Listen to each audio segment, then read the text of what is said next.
ഇന്ന് ഞാനൊരു ഓമയ്ക്കയും പയറും കൂടി തോരൻ വയ്ക്കാൻ പോവുകയാണ്. ഓമയ്ക്ക എന്ന് പറഞ്ഞാൽ പപ്പയാണ്, ഞങ്ങളുടെ നാട്ടിലൊക്കെ പപ്പയ എന്നാണ് പറയുന്നത്.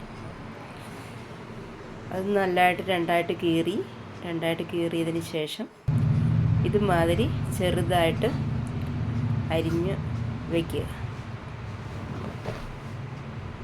എന്നിട്ട് നമുക്ക് ഒരു പാൻ അടുപ്പത്ത് വെച്ച് എണ്ണയൊഴിച്ച് അതിലേക്ക് കടുകിട്ട് പൊട്ടിക്കാം. കടുകിട്ട് പൊട്ടി വരുമ്പോഴേക്കും നമുക്ക് കറിവേപ്പില ഇടാം. അത് കഴിഞ്ഞ് ചെറിയുള്ളി അരിഞ്ഞതിട്ട്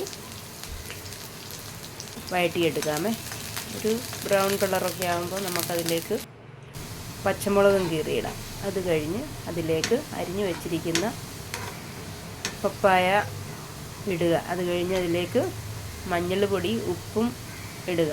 അപ്പം ഞാൻ പയർ നേരത്തെ വേവിച്ച് വെച്ചിട്ടുണ്ടായിരുന്നു, അതും ഇട്ട് മിക്സ് ചെയ്യേണ്ട ഇതുപോലെ ഒന്ന് വെച്ച് നമുക്കതൊന്ന് വേവിച്ചെടുക്കാം.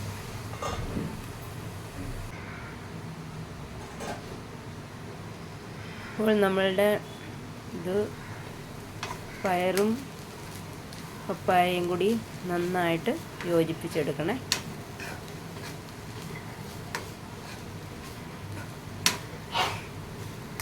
അതിലേക്ക്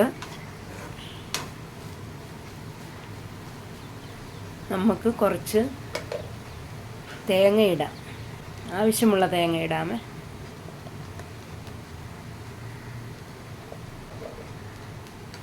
തേങ്ങ ഇട്ടതിന് ശേഷം ഇതുപോലെ അതൊന്ന് കൊത്തി വെച്ചിട്ട് നമുക്കതൊന്ന് ആ തേങ്ങയൊന്ന് ചൂടാവാൻ വേണ്ടിയിട്ടാണ് അടച്ചു വെച്ച് വേവിക്കുക. അപ്പോൾ നമ്മളുടെ തോരനൊക്കെ റെഡിയായി.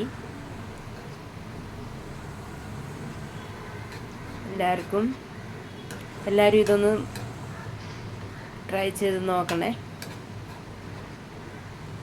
ഇഷ്ടമായ ലൈക്കും